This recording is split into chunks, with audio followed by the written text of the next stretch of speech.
Headlines आप जान चुके। बुलेटिन में सबसे पहले अहम खबर शामिल करेंगे। जनरल हेडक्वार्टर्स रावलपिंडी में शोहदा और गाजियों के एजाज में तकसीम एजाजात की तकरीब। Chief of army staff general Asim Munir ने ऑपरेशंस के दौरान बहादुरी और कौम के लिए शानदार खिदमत पर पाक फौज के अफसरान और जवानों को फौजी एजाजात से नवाजा। 51 अफसरान को सितारा इम्तियाज, 22 अफसरान और जवानों को तमगा बिसालत और 2 जवानों को अक़वाम मुत्तहिदा के खसूसी मेडल के एजाज से नवाजा गया। तकरीब में बड़ी तादाद में पाक फौज के सीनियर अफसरान और शोहदा के अहले खाना की शिरकत। आर्मी चीफ ने कहा कि बिलाशुबा शोहदा की फर्ज शनासी और अजीम कुर्बानियों के तुफैल हम एक आज़ाद फ़ज़ा में ज़िंदगी बसर कर रहे हैं। पाक फौज बतौर इदारा अपने से मुंसलिक हर फर्द को और उसके लवाहिकीन को हमेशा याद रखता है और हमारा यह रिश्ता बतौर ख़ानदान काबिल फ़ख्र और फ़कीदुल मिसाल है। जनरल आसिम मुनीर ने कहा कि फ़ौज पाकिस्तान का हर सिपाही और अफसर तमाम इलाकाई, लिसानी और सियासी तासुबात और इम्तियाज़ात से बालातर होकर सिर्फ और सिर्फ अपने फ़राइज़ और जिम्मेदारियों को मुक़द्दम रखता है। मजबूत फ़ौज ममलिकत की सलामती और इत्तेहाद की ज़ामिन होती है। आर्मी चीफ ने हालिया दिनों में फौजी तंसीबात, यादगारों और शोहदा की हुर्मतों पर हमलों को इंतहाई अफसोसनाक करार देते हुए कहा कि ये नाकाबिले बर्दाश्त हैं। आर्मी चीफ ने 25 मई को यौम तकरीम शोहदाए पाकिस्तान मनाने का ऐलान कर दिया। खबर शामिल करते हैं। आपको बताया कि भारत G20 इजलास की सदारत का गैर कानूनी इस्तेमाल कर रहा है। भारत ने सलामती कौंसिल की खुली खिलाफ वर्जियां की हैं। कश्मीरी अवाम को उनके बुनियादी हकूक से महरूम किया जा रहा है। वजीर खारजा बिलावल भुट्टो का आज़ाद कश्मीर कानून साज असम्बली से खिताब। कहा, वादी खुली जेल में तब्दील हो चुकी। गुज़श्ता 75 साल से कश्मीरियों को अपने मुस्तकबिल का फैसला करने से रोका जा रहा है। पाकिस्तान कश्मीर के बगैर नामुकम्मल है। Justice delayed is justice. I appeal to all men and women of conscience across the world to urge the occupying forces of India to 1. rescind its unilateral and illegal actions of the 5th of August 2019 and the subsequent steps, 2.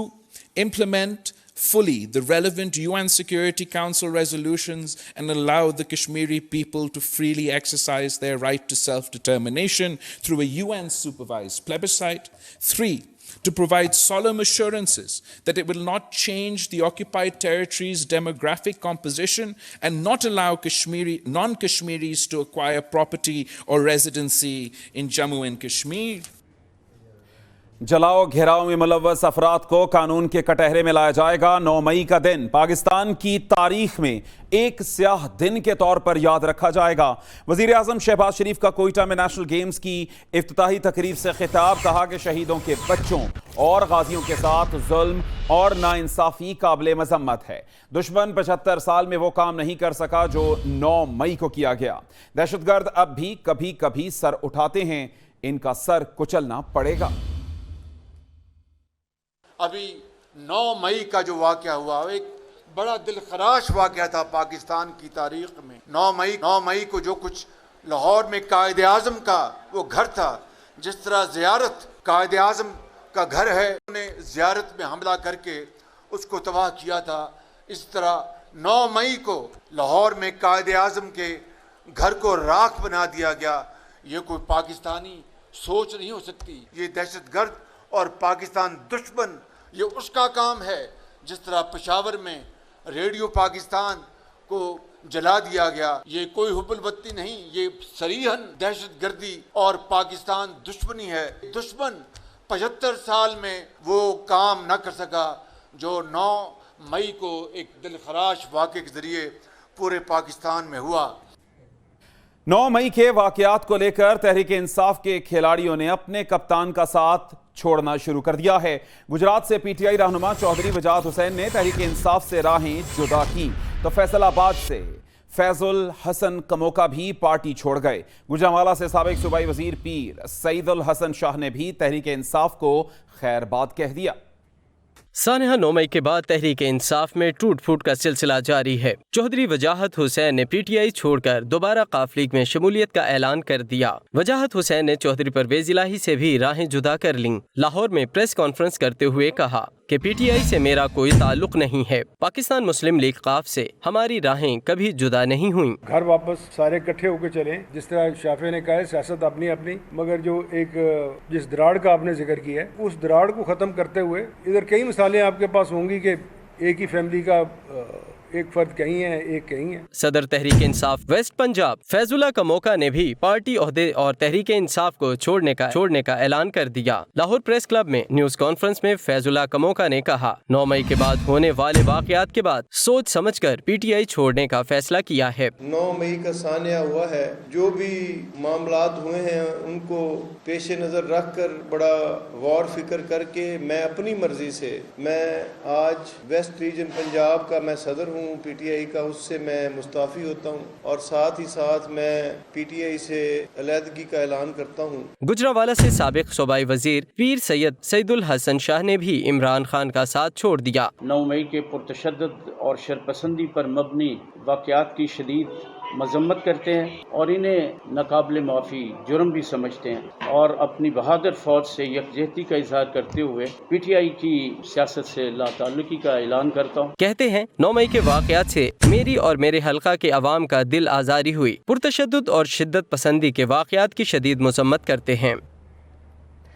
साबिक deputy speaker Punjab assembly दोस्त मोहम्मद मजारी की नून league की chief organiser Maryam Nawaz से मुलाकात। सरदार दोस्त मोहम्मद मजारी ने पाकिस्तान मुस्लिम league नून में शमूलियत इख्तियार कर ली। चीफ ऑर्गेनाइजर मरीम नवाज ने दोस्त मोहम्मद मजारी को पार्टी में खुशामदीद कहा। कहती हैं, आपके आने से जनूबी पंजाब में नून लीग मजीद मजबूत होगी।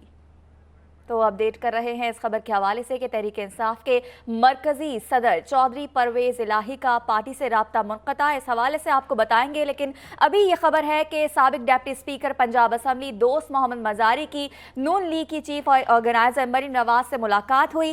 सरदार दोस्त मोहम्मद मजारी ने पाकिस्तान मुस्लिम लीग नून में शमूलियत इख्तियार कर ली। चीफ ऑर्गेनाइजर मरीम नवाज ने दोस्त मोहम्मद मजारी को पार्टी में खुशामदीद कहा और कहती हैं कि आपके आने से जनूबी पंजाब में नून लीग मजीद मजबूत होगी। खबर यह है कि तहरीक इंसाफ के मरकजी सदर चौधरी परवेज इलाही का पार्टी से राबता मुनक़ता। ज़राए के मुताबिक चौधरी परवेज इलाही गुज़श्ता 3 दिन से पार्टी के साथ राबते में नहीं है। चौधरी परवेज इलाही का तहरीक इंसाफ को खैरबाद कहने का इम्कान है, जबकि ज़राए का ये भी कहना है कि चौधरी परवेज इलाही का गुज़श्ता रोज़ से अपने अहल खाना से साथ भी राबता नहीं है। तो अपडेट करें कि ज़राए का ये भी कहना है कि चौधरी परवेज इलाही का गुज़श्ता रोज़ से अपने अहल खाना के साथ भी राबता नहीं है। तहरीक इंसाफ के मरकजी सदर चौधरी परवेज इलाही का पार्टी से राबता मुनक़ता।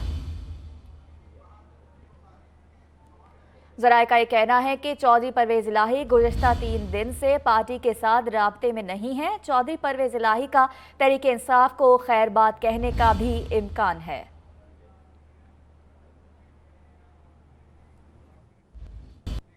आगे बढ़ते हुए हम खबर शामिल करेंगे। तहरीक इंसाफ के रहनुमा शफकत महमूद का कहना है कि 2 किस्म के लोग पार्टी छोड़ने का फैसला कर रहे हैं। एक वो जिनको हमने टिकट नहीं दी, दूसरे वो जो प्रेशर बर्दाश्त नहीं कर रहे। शायद कोई 1-2 लोग ऐसे होंगे जो नजरियाती तौर पर इख्तलाफ रखते हैं।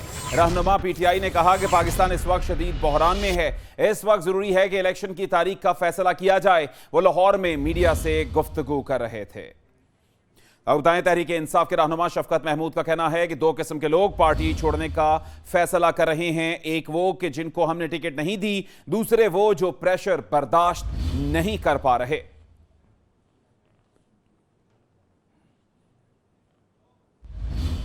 वजह भी है, शायद कोई एक आधा ऐसा हो जो कि नजरियाती तौर पर महसूस करता हो, लेकिन बेसिक पॉइंट जो है वो दबाव है और कुछ लोग सियासी तौर पर एडजस्टिंग है। इस वक्त पाकिस्तान शदीद बहरान में, इकनॉमिक बहरान भी है, पॉलिटिकल बहरान भी है, सिक्योरिटी के मसाइल भी हैं। इसमें बहुत ज़रूरी है कि हम मिलजुल के इलेक्शन की डेट।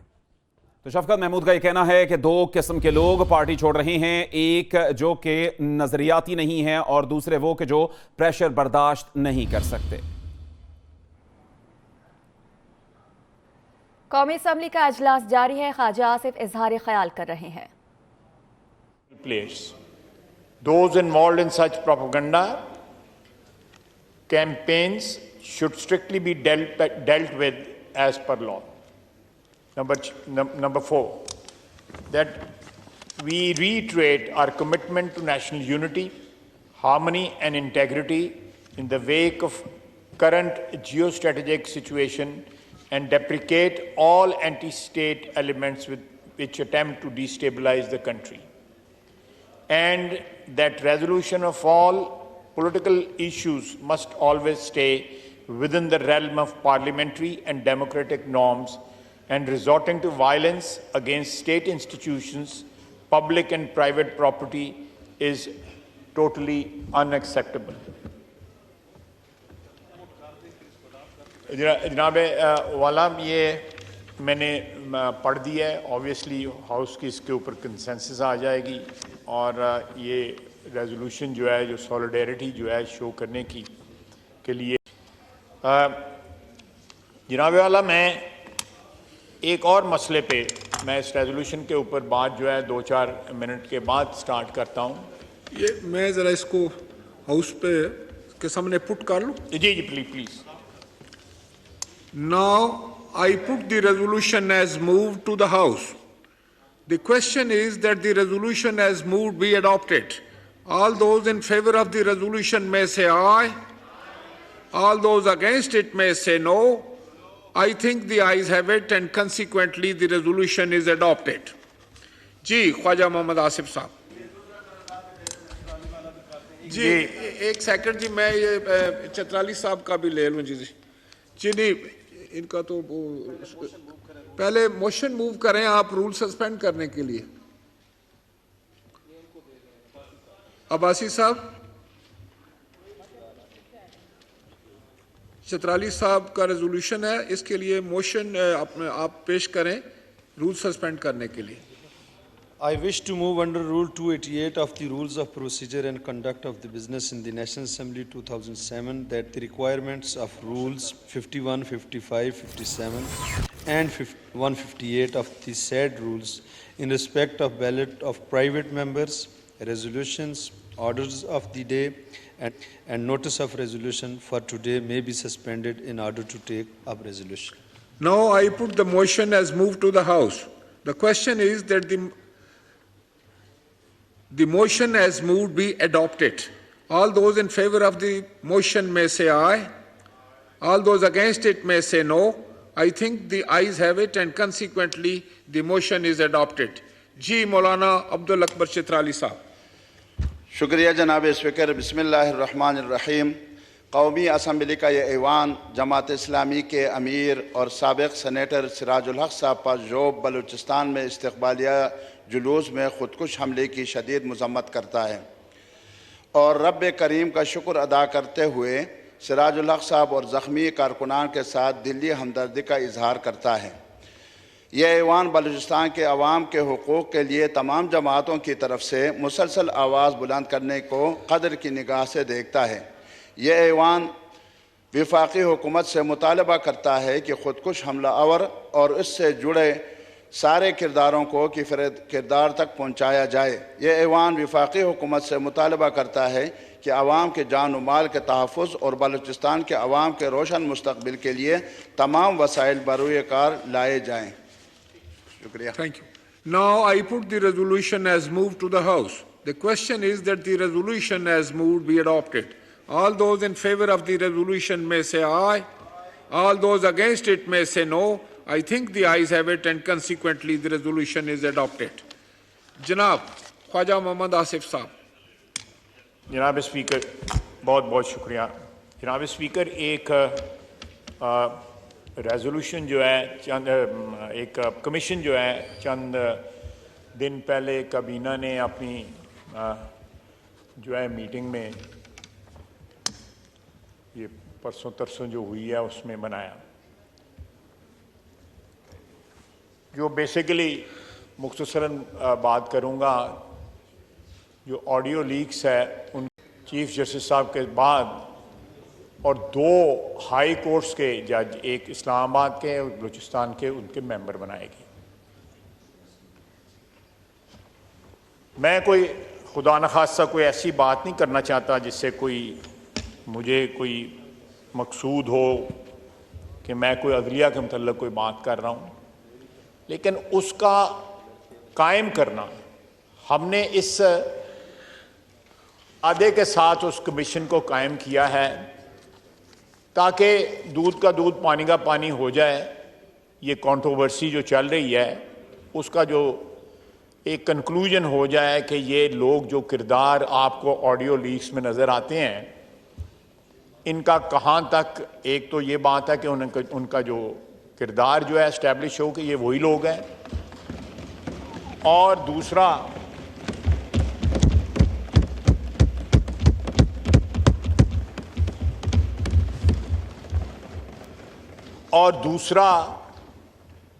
अगर इस सिलसिले में कोई कानूनी जो है चाराजोई होनी है या किरदारों की जो है शनाख्त प्रॉपर होने के बाद अवाम को भी उनका चेहरा पता लग जाए कि भाई कोई ऐसी इन ऑडियो लीक्स में जो है वो जो असल किरदार हैं वही हैं जिनका नाम आ रहा है, कोई ये चीज़ फैब्रिकेटेड नहीं है, तो मेरा ख्याल ये सारी चीज़ें सामने आ जाएंगी।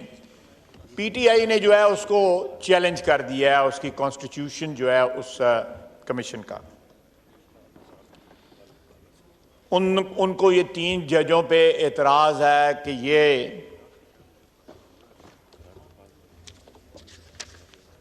ये जो है ये सुप्रीम कोर्ट के चीफ जस्टिस का ये काम है और किसी का काम नहीं है।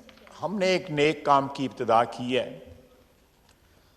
हमने उस कमीशन में 3 जज जो हैं, जज ही रखे हैं, कोई यहां पे पार्लियामेंट का कोई रुकन जो है उसका मेंबर नहीं है, या उसमें कोई ऐसा शख्स नहीं रखा जिसके मुतालिक ये कहा जा सके कि भाई ये अदलिया का को जो किरदार जो है या अदलिया का जो तकद्दस जो है, अदलिया का जो वक़ार जो है उससे मुनाफी है।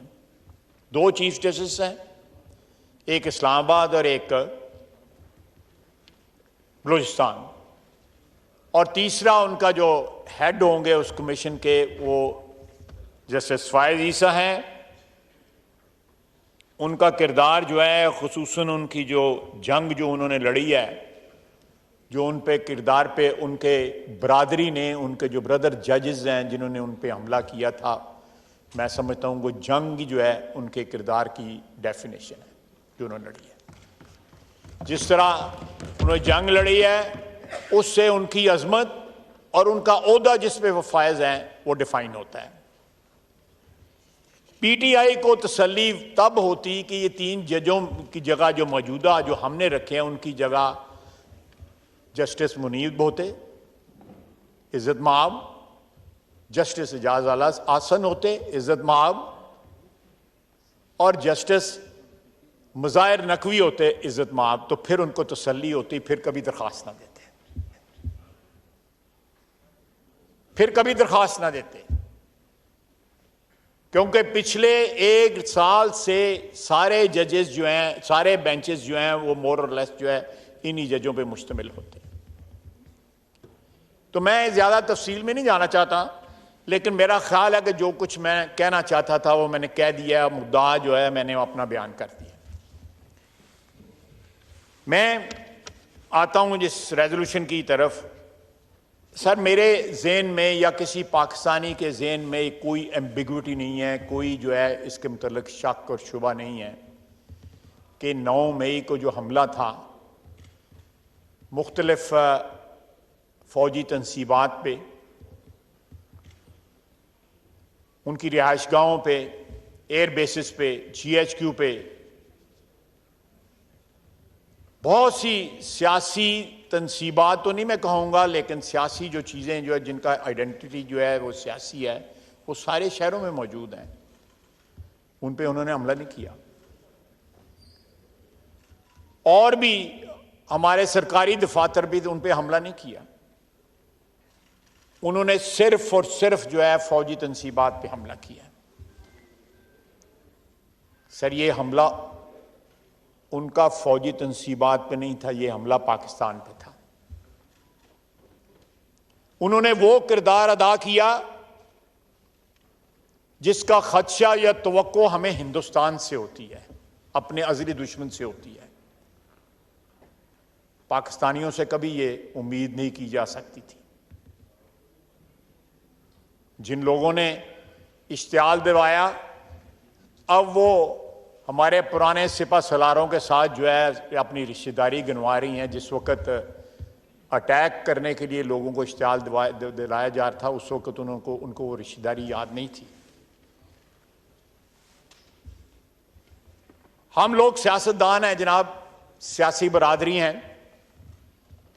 फौज का अदारा ISP आज मौजूद है जो उनकी पोजीशन के मुतल्लिक़ जो है दिफा भी कर सकता है और एक्सप्लेन भी कर सकता है। लेकिन बसीयत पाकिस्तानी, बसीयत पार्लियामेंटेरियन, बग़ैर किसी जमात की जो है वाबस्तगी का रेफरेंस देते हुए या वाबस्तगी का कोई लिहाज रखते हुए, हर पार्लियामेंटेरियन का फ़र्ज़ है कि वो फ़ौज का 9 मई के वाक़यात को मद्देनज़र रखते या उस बैकड्रॉप में उस अदारे का दफा वैसे भी हम पे लाजम है, लेकिन 9 मई के वाक़यात के रेफरेंस से ये हम पे लाजम बन जाता है, यकीनी तौर पे लाजम बन जाता है कि हम उस फौज का दिफा करें। मसलन हमारे एयर बेसिस के ऊपर हिंदुस्तान हमला करता रहा है। यह पहली दफा है कि मियांवाली एयर बेस के ऊपर पाकिस्तानियों ने, जो बज़ाहिर पाकिस्तानी है, उन्होंने हमला किया है। एक साबिक वजीर आजम के नाम लेवाओं ने हमला किया है। उसने इसका इश्तियाल दिलाया कि आप लोग जो है सिंगुलरली उन्होंने जो है आइडेंटिफाई किया फौजी तंसीबात को। यहां में पिंडी में वो जो शख्स कहता था कि मैं, ये राना सनाउल्लाह साहब बैठे हैं, जो कहता था कि मैं अल्लाह को जान देनी है, वो लोगों को इश्तियाल दिलाता रहा कि GHQ पे हमला करो। जान नहीं दी उसने। ये बेगुनाह राना सनाउल्लाह यहां बैठा हुआ है, बेगुनाही का एक पूरा सबूत है, लेकिन उसको गैरत नहीं आई। लेकिन जनाब वाला, क्यों सोचने का मुकाम है, 22 करोड़ आवाम का ये सोचने का मुकाम है कि क्यों जो है वो कोर कमांडर के घर को चुना गया लाहौर में, शोहदा की यादगारें चुनी गई। जनाब वाला, जो कौमें मोहसिनों को याद नहीं रखती, उनकी तकरीम नहीं करती, उनकी कुर्बानियों का एहतराम नहीं करती, तारीख उन कौमों को माफ नहीं करती। खुदा न खास्ता मैं ये लफ्ज़ नहीं इस्तेमाल करना चाहता, वो कौमें मिट जाती हैं जो अपने मोहसिनों की कुर्बानियां याद नहीं रखती। निशाने हैदर जो है हमारे, जिन्होंने अल्टीमेट कुर्बानी दी नहायत बहादुरी के साथ, उन्होंने उनकी कुर्बानी याद ना की जिस वक्त ललकार रहे थे कि कोर कमांडर हाउस चलो। किसी ने वो कुर्बानी याद ना की। उसका मुजस्मा मिस्मार करते हुए कर्नल शेर खान का, जब उसका मुजस्मा मिस्मार किया जा रहा था, उसकी तौहीन की जा रही थी। किसी को उस वक्त याद ना आया कि ये चागी पहाड़ की जो है यादगार जो है, ये हमारी दफा का सिंबल है, निशान है, हमारे एटमी ताकत होने की शनाख्त है। उन्होंने उसको भी जला के रख दिया। एक वाहिद डिटरेंट है जिसकी वजह से इस खित्ते में अभी तक जंग नहीं हुई, जिसके लिए 3 दहाइयां जो है जुल्फकार अली भुट्टो से लेके नवाज शरीफ तक जो है वो खालिक रहे इस प्रोग्राम के, और इन लोगों ने उस प्रोग्राम की भी तौहीन की। उसके सिंबल को जो है आग लगा दी। ये लोग पाकिस्तानी हैं, इनके चेहरे तो शनाख्त करें। ये कौन लोग हैं, ये कहां से आए, किसने उनको इश्तियाल दिलाया। वो आज कहता है कि मुझे तो पता नहीं बार क्या हो रहा था, मुझे तो पता ही नहीं बात। यार एक मेहरबानी करते, हाथ जोड़ना तेरे के। वो कहता है मैं कैद में था, मुझे पता ही नहीं कि बाहर क्या हो रहा था। उसको वो जाली आजम स्वाति का टेलीफोन तो उसको करना याद था। वो तो उसको याद था, उसके पास टेलीफोन की सहूलत थी, वो भी उसको याद था। लेकिन बार लोग जो उसकी इंस्ट्रक्शंस पे तबाही और बर्बादी कर रहे थे, हमारी कौमी शनाख्त को मस्ख कर रहे थे, वो उसको याद नहीं, उसके तो कान बंद हो गए।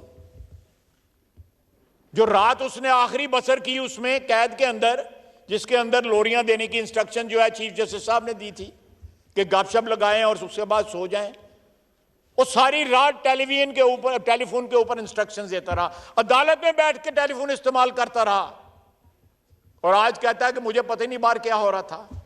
8-9 दिन उसने इंतजार किया मजम्मत करने के लिए, और अभी भी क्वालिफाइड मजम्मत की।